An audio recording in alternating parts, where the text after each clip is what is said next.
মতোই উত্তরবঙ্গে ঋণ শোধ করা শুরু করেছেন মুখ্যমন্ত্রী শুভেন্দু অধিকারী। উত্তরবঙ্গে চা শ্রমিকদের কল্যাণে একেবারে বড় ঘোষণা করলেন তিনি। প্রধানমন্ত্রী চা শ্রমিক উৎসাহ যোজনা বাস্তবায়নের পরিকল্পনা একেবারে চূড়ান্ত হয়ে গিয়েছে। কোটি কোটি টাকা বরাদ্দ করা হয়েছে তার জন্য। সোশ্যাল মিডিয়ায় ঘোষণা মুখ্যমন্ত্রী শুভেন্দু অধিকারীর। উত্তরের চা বলায় খুশির হাওয়া। মুখ্যমন্ত্রী শুভেন্দু অধিকারী টুইট করেছেন যে উত্তরবঙ্গের চা বাগানের শ্রমিকদের জন্য একগুচ্ছ তারা কর্মসূচি নিয়েছেন এবং তারই মাঝে স্বাস্থ্য শিক্ষা যেটি মূল প্রয়োজন। চা বাগানের শ্রমিকরা বারবার অভিযোগ তোলে তারা বঞ্চিত, কিন্তু এবার পালাবদলের পর নতুন সরকার গড়তেই মুখ্যমন্ত্রী শুভেন্দু অধিকারী বার্তা দিয়েছেন যে চা বলয়ের শ্রমিকদের জন্য শিক্ষা এবং স্বাস্থ্যে ঢিলে সাজানো হচ্ছে এবং প্রচুর বরাদ্দ করা হবে যাতে চা বাগানের শ্রমিকরা এই পরিষেবাগুলো পান। শুধু তাই না, চা পাতা তোলার সময় চা শ্রমিকদের বিভিন্ন সময় বিভিন্ন সমস্যায় তারা কিন্তু জর্জরিত, কারণ নেই সেইভাবে শৌচালয় এবং পানীয় জলের ব্যবস্থা। সরকার সেভাবেও কিন্তু নজর রাখছেন শ্রমিকদের জন্য শৌচালয় সহ পানীয় জলের ব্যবস্থা সহ বিভিন্ন কিন্তু তারা প্রকল্প চালু করতে চলেছেন চা বলয়ে। আর খুশির হাওয়া চা বাগানের শ্রমিকদের মধ্যে। জলপাইগুড়ি থেকে প্রদ্যুৎ দাস, জি24 ঘন্টা। রাজ্যে পরিবর্তন হয়েছে, এবার কি স্কুল শিক্ষার সিলেবাস সেখানেও পরিবর্তন? আধুনিক সময়ের চাহিদা অনুযায়ী সিলেবাস হবে। জি24 ঘন্টায় ইঙ্গিত দিয়েছেন রাজ্যের স্কুল শিক্ষামন্ত্রী দীপক বর্মন। জাতীয় শিক্ষানীতি রাজ্যে প্রয়োগ হবে একথা আগেই জানিয়েছিলেন উচ্চশিক্ষামন্ত্রী। বুধবার কেন্দ্রীয় শিক্ষামন্ত্রী ধর্মেন্দ্র প্রধানের সঙ্গে বৈঠক করেন জগন্নাথ চট্টোপাধ্যায় এবং দীপক বর্মন।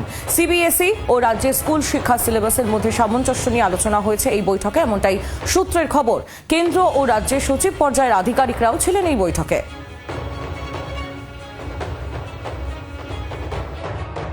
যেটা বিষয় আছে, আজকের সিলেবাস আজকের প্রজন্মের যে চাহিদা বা প্রয়োজন সেটা যাতে মেটায় সেরকম করে সিলেবাস তৈরি হওয়া আবশ্যক। আমাদের স্কুল শিক্ষার ক্ষেত্রে সিলেবাস নির্ধারণের জন্য একেই তো এনসিইআরটি আছে, এদিকে এসসিইআরটি আছে, কিন্তু তার সঙ্গেও আমরা প্রয়োজনে বিশেষজ্ঞ কমিটি আমরা তৈরি করব। সেই কমিটির রিপোর্ট খতিয়ে দেখে আমরা আজকের শিশুর প্রয়োজন অনুযায়ী আমরা আমাদের সিলেবাস রচনা করব। দুর্ভাগ্যের বিষয় যে গত 15 বছরে পশ্চিমবঙ্গ সরকারের কোনো শিক্ষামন্ত্রী এসে কেন্দ্রীয় শিক্ষামন্ত্রীর সঙ্গে কখনো বৈঠকই করেন। সরকার পরিবর্তন হওয়ার পর আমাদের স্কুল শিক্ষামন্ত্রী দীপক বর্মন এবং উচ্চশিক্ষামন্ত্রী হিসেবে আমরা দুজনে এসে আমাদের কেন্দ্রীয় উচ্চশিক্ষামন্ত্রী এবং শিক্ষা দপ্তরের আধিকারিকদের সঙ্গে আমাদের রাজ্য সরকারেরও আধিকারিকরা এসেছেন। আমরা একটা যৌথ বৈঠক করলাম। প্রায় গত 1.5 দশকে আমরা পিছিয়ে দিয়েছিলাম পশ্চিমবঙ্গে, তার কোর্স কারেকশনের সময় এবার এসেছে। বাঙালি জাতি নিজেদের ইতিহাস ভুলে গিয়েছে। দেশের অনেক বেশি সংস্কৃতি সম্পর্কে তারা ওয়াকিবহল নন এবং সুকৌশলে রাজনৈতিক কারণে সেই পরিকল্পনা করা হয়েছিল কংগ্রেস আমলে। এটা বরাবরই শোনা গিয়েছে বিজেপি নেতৃত্বের মুখে। বিজেপি তারা মনে করেন যে এই মুহূর্তে অন্যান্য বোর্ডের মতো, অর্থাৎ দেশের অন্যান্য বোর্ডের সঙ্গে সাযুজ্য রেখে স্কুল স্তর থেকেই একটি সিলেবাস হওয়া উচিত, যে সিলেবাসে শিশুরা সকাল থেকেই ছোটবেলা থেকেই তাদের পাঠ্যক্রমের সঙ্গে আধুনিকতার মেলবন্ধন যেমন পাবেন, তেমনই দেশের ঐতিহ্যের সঙ্গে তাদের সংযোগ থাকবে, তাদের সামঞ্জস্য থাকবে।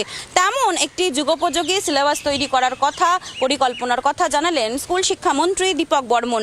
জি24 ঘন্টার জন্য ক্যামেরায় দেবাশিস চন্দ্রের সঙ্গে মৌমিতা চক্রবর্তী, কলকাতা।